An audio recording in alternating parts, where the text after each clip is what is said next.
د کمانډو ځانګړو عملیاتو قلي اردو څخه د جمهور رئیس لیدنه.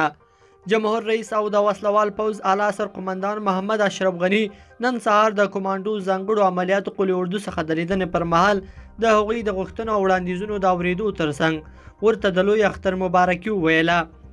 ورپسې د کمانډو ځانګړو عملیاتو قلي اردو قماندان جنرال هیبت الله علیزي جمهور رئیس او ورسره پلاوي ته د لوی اختر مبارکي ترڅنګ د هیواد امنیتي او دفاعي ځواکونو په ځانګړې توګه د ځانګړو عملیاتو قلي اردو ته د هغه له پاملرنې مننه وکړه او ډاډ یې ورکړ چې په هر ډول شرایطو کې له نظام، جمهوریت، ملي نواميسو او د هیواد عالیه ګټو څخه د دفاع ته چمتوالی لري. جمهور رئیس د هغوی د خبرو او وړاندیزونو ته اورېدو وروسته وویل تاسو هر یو اتل یاست او د هر شهید او ټپي کورنۍ ته به رسیدګي کیږي.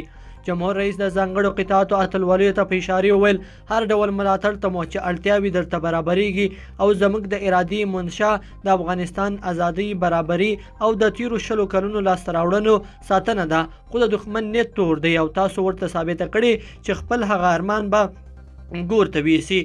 جمهور رئیس وویل طالبان له القاعده، جیش محمد او لشکر طیبه سره ژورې اړیکې لري او غواړي افغانستان د تروریستانو په پټنځای باندې بدل کړي، خو د افغانستان دولت او ملت ورته هیڅکله دغه اجازه نه ورکوي. د هیواد جمهور رئیس وویل زموږ اوبو او ستراتیژیک موقعیت زموږ خپل شوی، نو ځکه د افغانستان پر دښمنانو اور بل دی او غچې له موږ څخه په جګړه کې اخلي. جمهور رئیس د ځانګړو عملیاتو قلي اردو منصوبینو، سرتیرو، بریدملانو، افسرانو او جنرالانو ته ډاډ ورکړ چې نور له کمانډو څخه ناسمې استفادې ته قطعا اجازه نه ورکول کیږي. تاسو تر ټولو غوره یاست او خپل غوروالی مو د هیواد په دفاع کې ثابت کړی دی. جمهور رئیس غني د خپلو خبرو په پای کې وویل موږ د عادلانه او پایداره سولې اراده لرو، خو دښمن دې پوه شي چې هیڅکله نه تسلیمیږو. تاسو دا وړتیا لرئ چې نړۍ او هر قوت ته خپل ظرفیت ثابت کړئ. لیدونکو په دې هیله چې دا مطلب به مو تر پایه لیدلی وي.